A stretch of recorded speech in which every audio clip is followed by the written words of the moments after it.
भारत की धरती रहस्यों और अद्भुत कथाओं से भरी हुई है।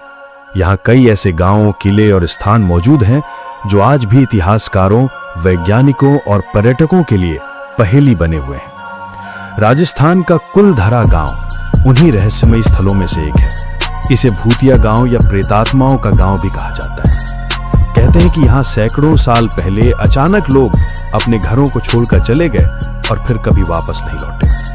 इस गांव की वीरानी, खंडहर और रहस्यमयी कहानियां इसे और भी रोचक बना देती। कुलधरा गांव राजस्थान के जैसलमेर जिले से लगभग 17 किलोमीटर दूर स्थित है। ये गांव लगभग 13वीं शताब्दी में पालीवाल ब्राह्मणों द्वारा बसाया गया था। पालीवाल ब्राह्मण अपने ज्ञान, परंपराओं और जल प्रबंधन की तकनीकों के लिए प्रसिद्ध थे। पालीवाल ब्राह्मण मूलतः पाली जिले से यहाँ आए थे और उन्होंने जैसलमेर क्षेत्र में लगभग 84 गांव बसाए थे। इन गांवों में कुलधरा सबसे प्रमुख था। वे खेती और व्यापार में निपुण थे। सबसे बड़ी बात यह थी कि उन्होंने रेगिस्तान जैसे सूखे इलाके में भी जल संचयन की अनोखी तकनीकें विकसित की थी। उनके बनाए तालाब और कुएं आज भी देखने लायक हैं। कहा जाता है कि यहाँ कभी चारों ओर हरियाली, खेती-बाड़ी और संपन्नता थी। गांव में सुंदर मकान, चौड़ी गलियां, मंदिर और कुएं बने हुए थे। इतिहासकार मानते हैं कि लगभग 200 साल पहले यानी 18वीं शताब्दी के आसपास कुलधरा गांव अचानक खाली हो गया। किंवदंती है कि उस समय जैसलमेर के शासक दीवान सालिम सिंह की नजर गांव की एक सुंदर ब्राह्मण लड़की पर पड़ गई थी। वो जबरन उससे विवाह करना चाहता था। गांव वाले इस अपमान को सहन नहीं कर सकते थे।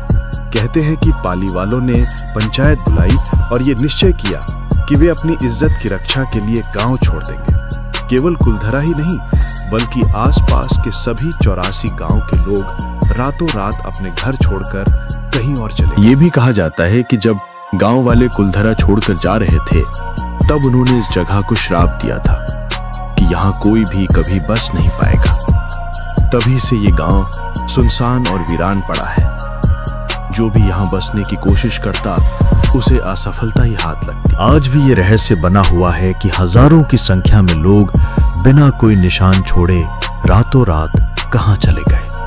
न तो उनके बारे में कोई ठोस ऐतिहासिक साक्ष्य मिलते हैं और न ही उनकी अंतिम मंजिल का पता चल पाया है। कुछ इतिहासकार मानते हैं कि पानी की कमी और अकाल के कारण लोगों ने गांव छोड़ा होगा, जबकि स्थानीय लोग श्राप और अलौकिक शक्तियों की कहानियों पर विश्वास करते। आज कुलधरा पूरी तरह खंडहर बन चुका है। यहाँ टूटे फूटे मकान, खाली गलियां और वीरान मंदिर दिखाई देते हैं। पूरा गांव लगभग 6 किलोमीटर क्षेत्र में फैला हुआ है। यहाँ घूमते समय ऐसा लगता है जैसे समय थम गया हो। भारतीय पुरातत्व सर्वेक्षण विभाग यानी ASI ने इस स्थान को संरक्षित स्मारक घोषित किया है। यहाँ पर्यटक दिन में आते हैं और पुराने मकानों, मंदिरों और गलियों को देखकर उस समय की जीवन शैली की झलक पाने की कोशिश करते हैं। स्थानीय लोगों का मानना है कि यहाँ रात के समय अजीब घटनाएं होती हैं। कुछ लोग दावा करते हैं कि उन्होंने यहाँ पर आवाजें सुनी, कदमों की आहट महसूस की और रहस्यमयी परछाइयां देखी। इसलिए प्रशासन ने यहाँ रात में रुकने पर पाबंदी लगा रखी है। हालांकि वैज्ञानिक इन बातों को केवल कल्पना और अफवाह मानते हैं। उनका कहना है कि डर और वातावरण की वीरानी ही ऐसी अनुभूतियां पैदा करती हैं। कुलधरा गांव अब राजस्थान का एक प्रसिद्ध पर्यटन स्थल बन चुका है। यहाँ देश विदेश से पर्यटक आते हैं और इसकी रहस्यमयी कहानियों को सुनकर रोमांचित होते हैं। फिल्मकारों और डॉक्यूमेंट्री निर्माताओं के लिए भी ये स्थान आकर्षण का केंद्र है। कुलधरा गांव भारतीय इतिहास की उन अनसुलझी पहेलियों में से एक है जो आज भी लोगों को आकर्षित करती है। यहाँ की वीरानी, खंडहर और रहस्यमयी कहानियां इसे अलग पहचान देती हैं।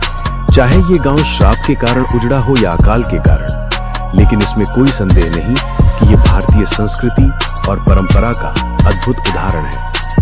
कुलधरा हमें ये सिखाता है कि इज्जत और स्वाभिमान के लिए लोग सब कुछ छोड़ सकते हैं, यहाँ तक कि अपना बसाया हुआ गांव भी।